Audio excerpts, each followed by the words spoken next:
just awful. Tonight, Washington is a ghost town. This is the Memorial Bridge, normally crowded with traffic. Yet the attack has succeeded in shutting down the capital of the United States and left Americans wondering, how could it have happened in this of all cities? The White House, the Capitol, and the Pentagon are symbols of America. Counterterrorism forecaster Marvin Citron authored a report in 1994 for the Department of Defense, warning of Washington's vulnerability to terrorist attack. We predicted a plane could have crashed into the Pentagon. That's about as specific as you can be. If you made a right turn at the Washington Monument, you could hit the Pentagon. A left turn, you could hit the White House. He advised back in 1994 that air traffic be controlled over and around all federal buildings, but he says this recommendation was not implemented. People are wondering today how the Pentagon, which is the symbol of America's military power, could be hit by a plane. How could that happen? Because we're a free society. The balance you've got in the United States is access and freedom to complete security.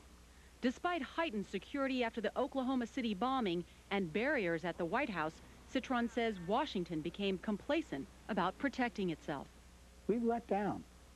We strengthened ourselves during Oklahoma because the crisis was there. We were in a crisis mode. Once we get rid of that mode, we go back to laissez-faire.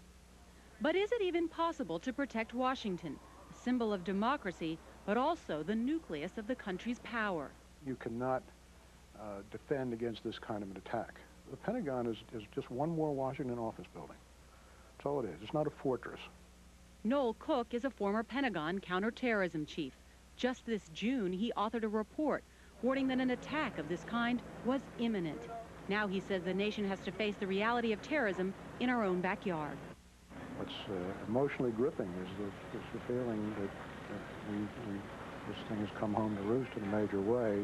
We are vulnerable in ways that we never were prepared to admit to ourselves, and we're going to have to cope with that. Marvin Citron concurs. He predicts a city under siege. I think people are going to be more looking around. It'll look more like Israel, where the people there are accustomed to attacks from terrorists, and they're prepared, and they look for things. We'll do more of the same thing. The first step for now, a show of determination by President Bush, who returned to the White House at the end of a tragic day, hoping to allay the fears of a stunned and terrified nation.